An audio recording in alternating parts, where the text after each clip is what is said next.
Arti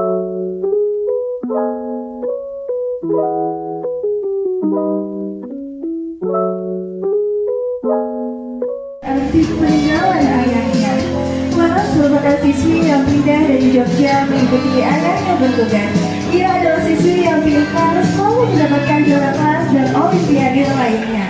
Tidak berbeda dengan Handika yang sama-sama sebagai seorang pelajar yang sangat ambisius dengan tujuannya menggapai cita-cita menjadi orang yang sukses. Hidup yang dikelilingi dengan barang-barang bekas dan alat musik peninggalan ayahnya membuat bakat seni itu mengalir pada dirinya. Itu merupakan kayak suara yang selalu jatuh. Kamu teh saha, saya nggak pernah lihat kamu. Saya murid baru Pak di sini, baru saja belajar.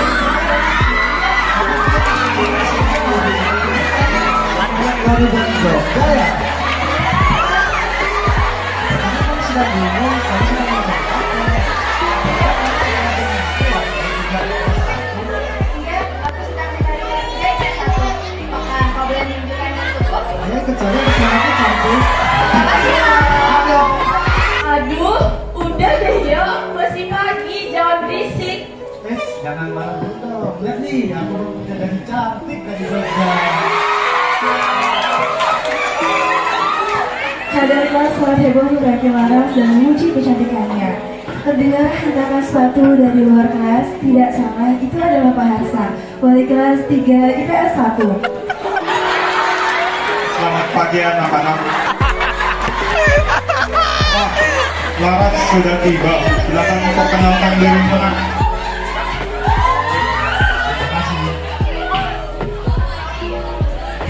Bukan seperti itu Handika, sini biar aku bantu bersihkan.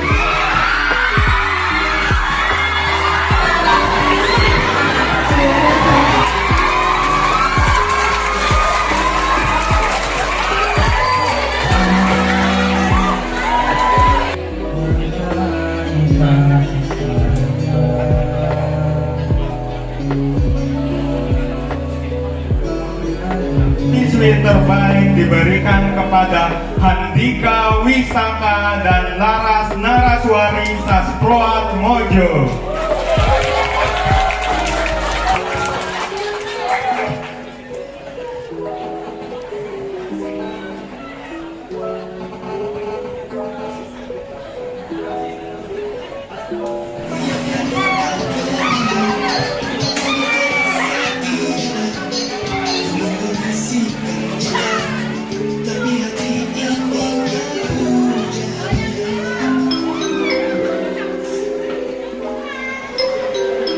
Tajir nih sama ini.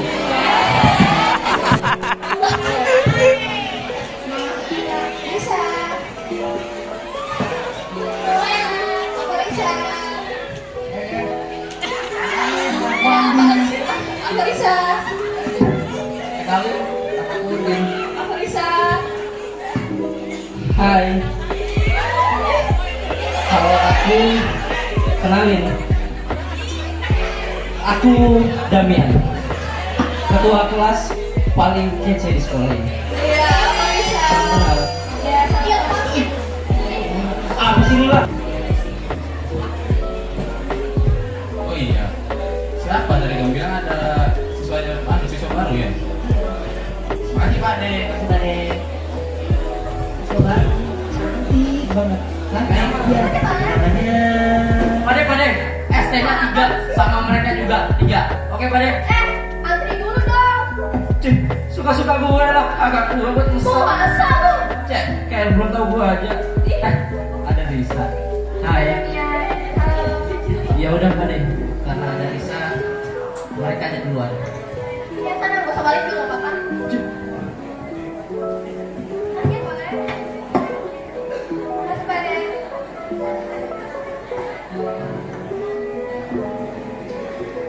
Tunggu tadi. Lu lihat yang di situ nggak? Siapa tuh?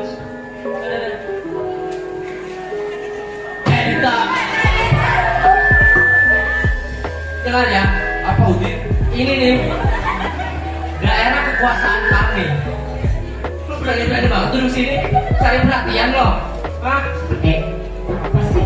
Ya cukup ya. Woi, Gimana mana? apa lah? mana-mana, yang duduk duluan dia yang nempatin. Jadi kamu nggak ada hak apapun buat ngatur kita mau duduk di mana. Dan asal lo lupa, keluarga gue itu penyumbang dana terbesar di sekolah ini. Jadi yang harusnya berhak ngatur kita adalah gue. Lo pikir gua takut apa? Ini juga gila. Apa sih? Sibuk aja. Cek, suka-suka gua lah. Ini tuh daerah kekuasaan gua. Mentang-mentang ada Risa juga. Jom, aku mulai beli. Dia itu kan udah pakai lengkap banget, udah cantik, lucu, imut. Kenapa sih kamu tolak dia? Aku tuh suka seseorang. Siapa? Siapa sih yang kamu suka? Orang yang aku suka. Kamu Risa. Enggak.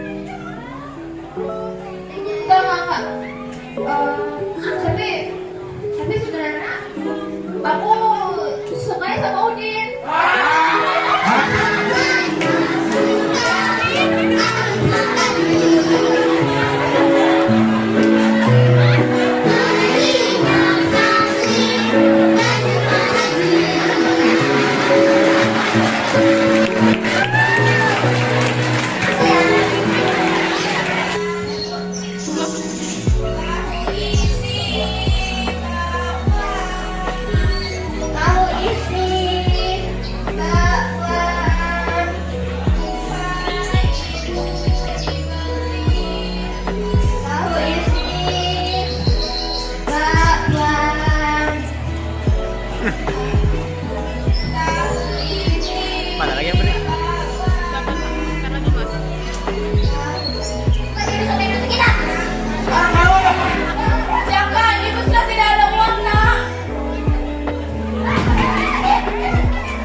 Sekarang begitu, bos. Ayo, Zong.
Bagaimana selalu berada?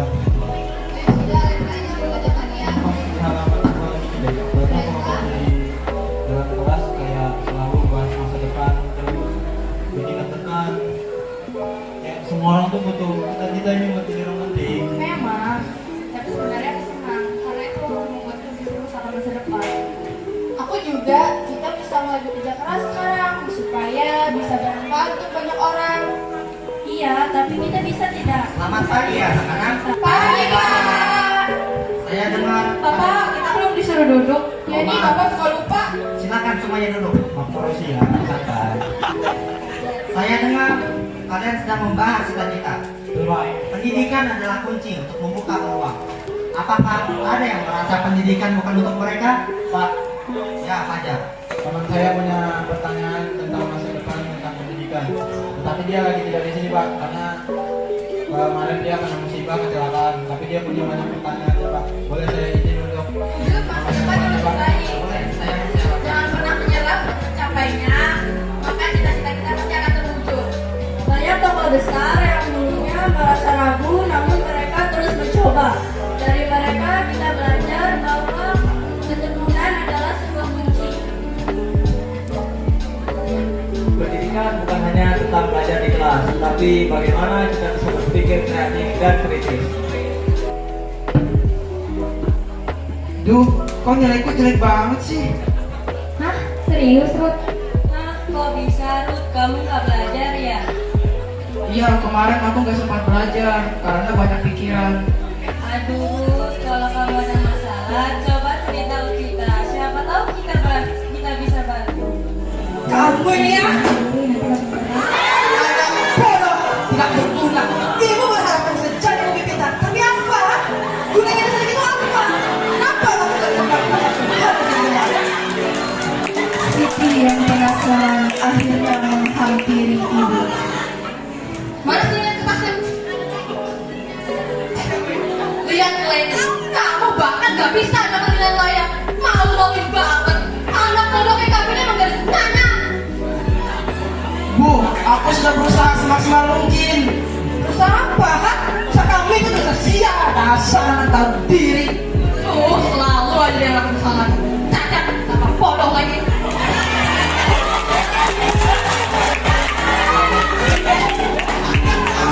Ini kita harus memberi sedikit ruang.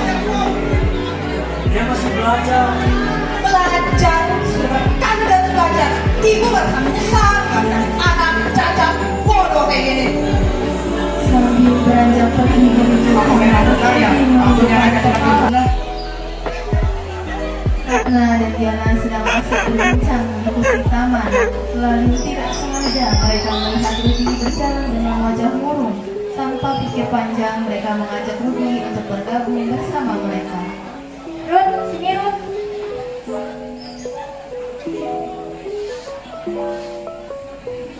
Rudi, kamu ini beban yang tidak guna. Berhenti bersegas kepada kami sudah muak dengan kelakuan. Iya, ibu itu gak merasa melihat anak gak berguna. Lihat dirimu, gak ada prestasi sama sekali. Tapi Bu, yang kubutuhkan itu dukungan dan pengertian, bukan cacian. Halah, kamu mau didukung juga tetap aja gak bisa apa-apa. Dasar anak bodoh. Kamu harusnya merasa malu. Kami mengorbankan segalanya untuk membesarkanmu. Dan ini yang kami dapatkan. Kami tidak ada anak. Menghilang saja dari kami. Ibu sangat terkejut mendengar duduk di meja kerjanya dengan rasa bangga pada diri sendiri dan teringat dulu ia sempat berpikir ingin mengakhiri nyawanya. Pada akhirnya ia berhasil bahwa ia menjadi seorang yang sukses dan membuktikan kepada keluarganya bahwa anak yang selalu dipandang rendah ini bisa membanggakan keluarganya.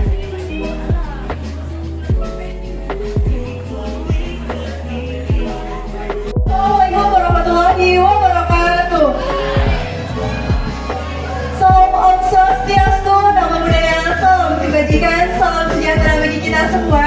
Teman-teman hadirin sekalian, bahwasannya rencana cinta di SMA merupakan kisah yang kami angkat berdasarkan kehidupan sehari-hari.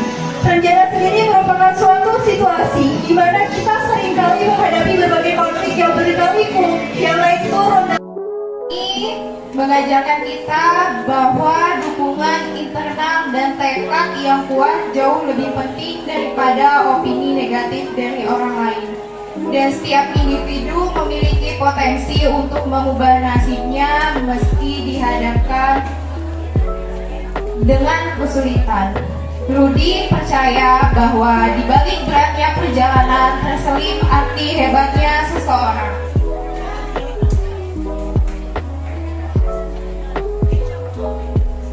Seni seni menyatukan, teater menghidupkan. Terima kasih.